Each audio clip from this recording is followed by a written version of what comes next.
We have our own Bob DeCastro on the ground there at the Grove. Bob?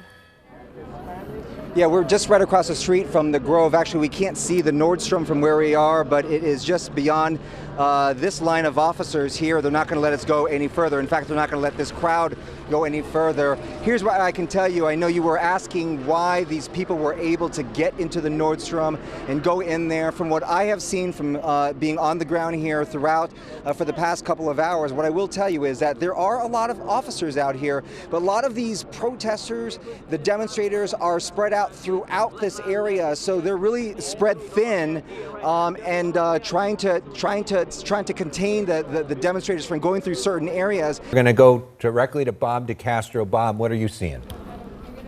We're near Gardner, on the other side of the Grove, Gardner and 3rd Street. There was a line of police officers there, another one trying to hold crowds back. There were a number of rubber bullets that were shot.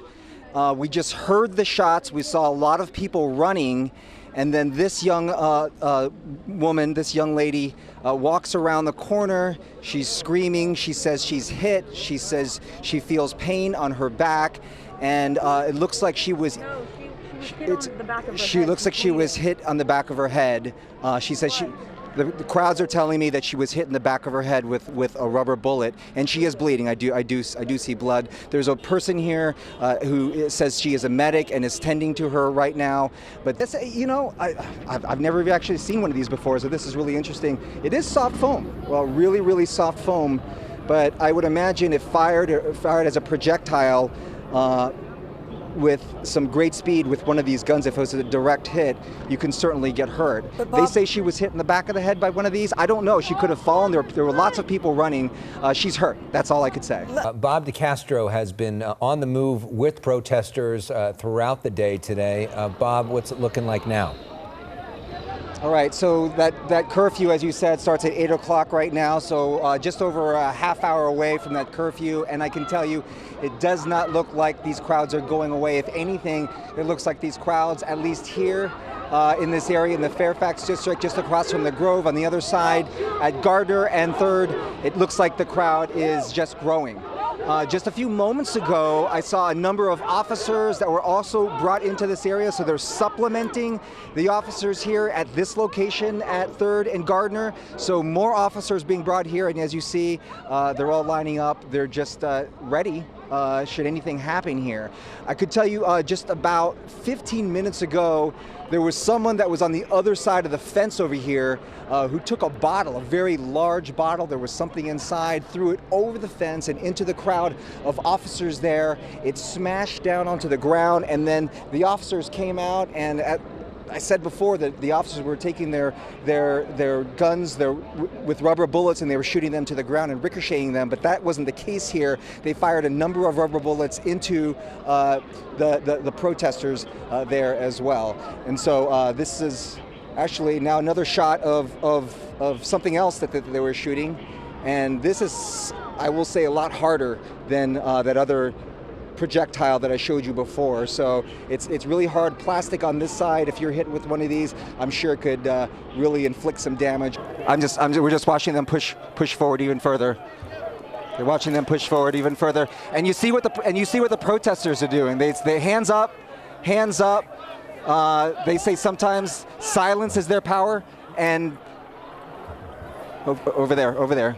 There's a little pushing and shoving. And this is where it gets into a real dangerous situation, especially when you have a large group of people, and what could be, mentality of a larger group of people. When you have officers pushing them back, and there's resistance here as well. Emotions get really high, and you can hear the orders from the officers. They are heavily trained in all of this. They say move forward and hold, move forward and hold, and they move forward and hold. So as they move, if they're not moving, they're just pushing them forward. And some of the protesters here then just standing their ground with their hands up.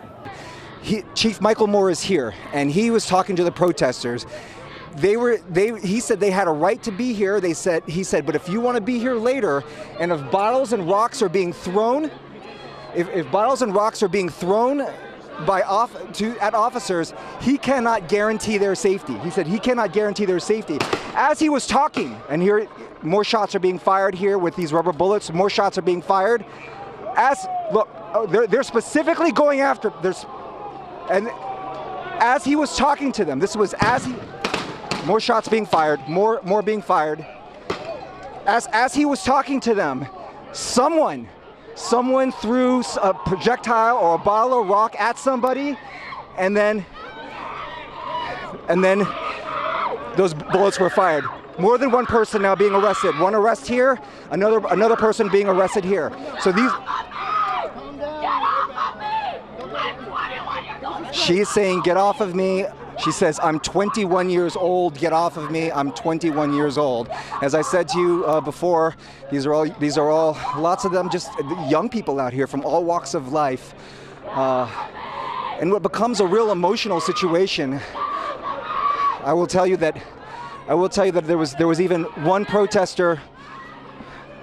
There was one protester who we were talking to, and she recognized. She says, "That's my cousin on the other side," meaning one of the officers on the other side. That woman was related to, not this particular woman, but the protester I was talking to. So you see, there are families that are really on both sides of these skirmish lines.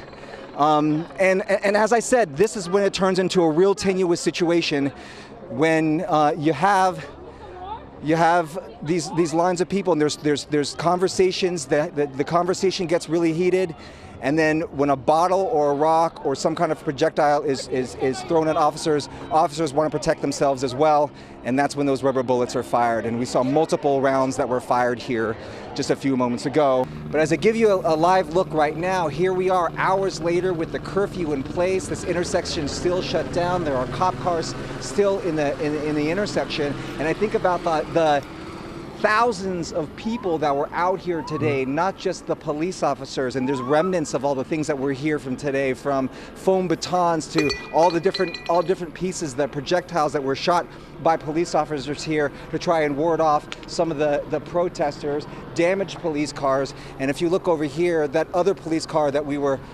showing you here, this is where I saw the one person, a couple of people standing on top of this car and standing on top of that trash bin here, and obviously doing so much damage here. But then you look at the other, more police units that are coming through this area, more fire units that were really heroic actions actually from these firefighters also here that were putting out these fires.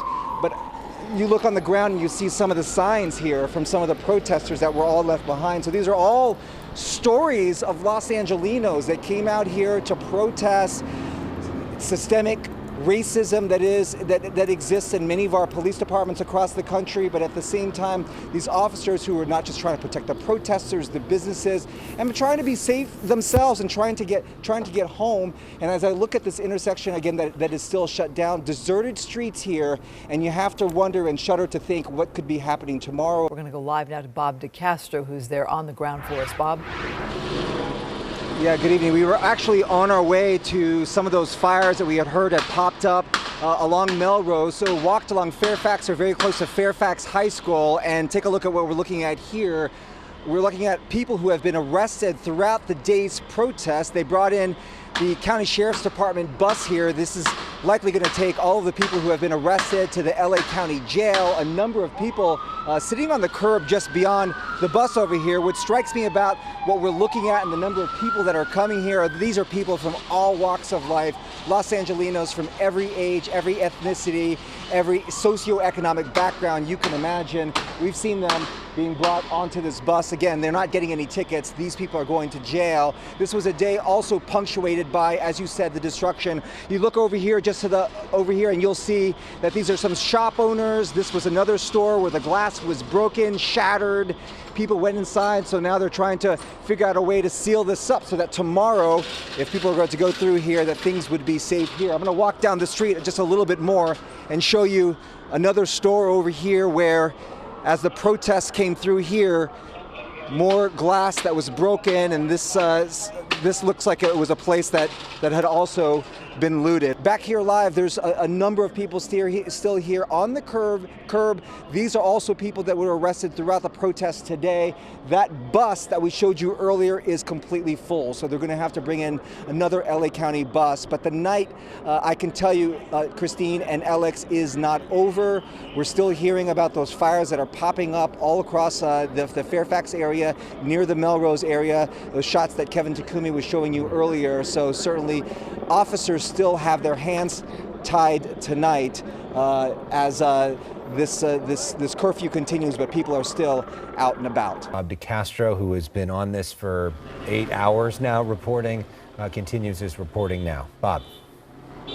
Yeah, you talk about some pockets and some hot spots, some flare-ups, and people who are really still defying these stay-at-home orders, the curfew orders, and you can look because you know, this is an area that's a frozen zone, and now you see a number of cars here. These are people who are coming out. They've been doing donuts in the street. They're just doing circles around the street. There's Chief Michael Moore right there.